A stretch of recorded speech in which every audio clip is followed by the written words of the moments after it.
Batun ƙirƙirar 'yan sandan jihohi a Najeriya, wasu na fargaba kan ƙirƙirarsu saboda matsalolin da suke hangowa ka iya faruwa idan aka ƙirƙiri 'yan sandan jihohi da za su kasance ƙarƙashin kowane gwamna. Batun samar da 'yan sandan jihohi a Najeriya na ci gaba da haifar da cece-kuce a ƙasar, musamman bayan ƙaddamar da sabon kwamiti da zai bayar da shawarar yadda za a samar da su.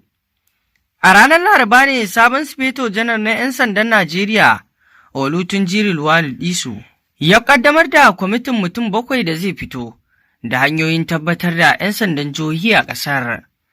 Tun da farko shugaban Najeriya Bola Ahmed Tinubu ne ya buƙaci majalisun tarayya guda biyu da su yi wa kundin tsarin mulkin 1999 wato kwaskwarima domin samar da tsarin doka da zai bayar da damar kafa 'yan sandan jihohi. Sai dai ƙungiyoyin fararen hula musamman na kare haƙƙin ɗan adam a Najeriya da ma na ƙasashen waje sun fito sun nuna sukar su kan matakin. Ƙungiyar kare haƙƙin ɗan adam ta ƙasa da ƙasa International Human Rights Commission Relief Fund Trust na cikin waɗanda suka fito suka nuna fargaba game da matakin samar da 'yan sandan jihohi a Najeriya. Ƙungiyar ta yi suka ne saboda illolin da take ganin wato suna tare da hakan ta fuskar tsaro da kare haƙƙin ɗan adam, ciki kuwa har da fargabar ana iya yin amfani da 'yan sandan jihohi wato a ƙarƙashin siyasa wajen musgunawa abokan hamayya.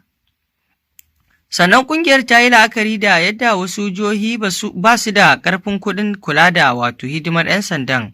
Muna ganin gwamnoni ko 'yan siyasa za su iya amfani da su wajen siyasantar da tsarin musamman wajen amfani da 'yan sandan wajen murƙushe abokan hamayya da kuma haifar da rikici da bambanci na wato ƙabila da addini. Kamar yadda Abdullahi Bakoji Adam, shugaban IHRC Relief Fund Trust reshen Najeriya ya shaida.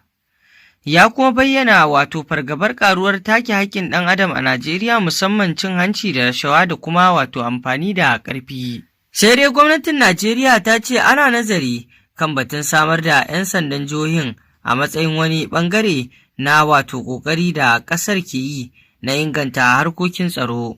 A cewar Sufeto Janar na 'yan sandan Najeriya Olutunji ya ce aikin kwamitin da ya kafa shi ne nazarin batun samar da 'yan sandan jihohi a wani ɓangare na ƙoƙarin ƙarfafa tsarin tsaro na cikin gida da na Najeriya da inganta ayyukan 'yan sanda ta hanyar kai shi kusa da jama'a. Ya ƙara da cewa an ɗora wa kwamitin alhakin yin nazari kan ayyukan 'yan sanda a ciki da wajen Najeriya da tantance bukatun tsaro na al'umma da kuma bayar da shawara kan tsare-tsare da suka dace wajen kafawa.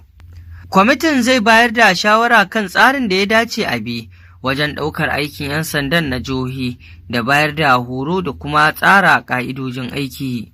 Shugaban Najeriya Bola Ahmed Tinubu ya sha nana ta cewa gwamnatinsa za ta samar da 'yan sandan jihohi a matsayin wani mataki na magance matsalolin tsaron da Najeriya ke fuskanta.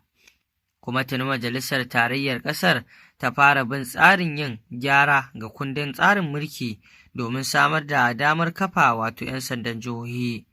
Wasu masu sharhi na ganin samar da 'yan sandan jihohi zai iya haifar da matsaloli da dama fiye da gyaran da ake tunanin za a samu ta fuskar tsaro. Suna ganin idan wato har gyara ake so, ana iya inganta jami'an tsaron da ake da su tun daga 'yan sanda da masu tsaron farin kaya, 'yan civil defense ta hanyar ƙara masu makamai na zamani da horo da kuma inganta rayuwarsu. A yanzu dai wasu na kallon wannan buɗe ƙofa ne ga ɓaraka babba idan aka sanya 'yan sandan jihohi domin kowane gwamna zai yi amfani da su ta hanyar cimma muradinsa, ba ma iya gwamna ba. Da wasu kujeru da suke ƙarƙashin gwamna za su iya amfani da 'yan sandan wajen musguna wanda suke so da ma wato cin zarafin wanda suke da kuma cin zarafin wanda suke buƙatar cin zarafinsa. Na haka ake ganin 'yan sandan jihohi ba su da wani wato amfani face illa zai kawo. To masu saurare me za ku ce kan wannan batutuwa da suke wakana? Me ra'ayinku kan haka? Mun gode.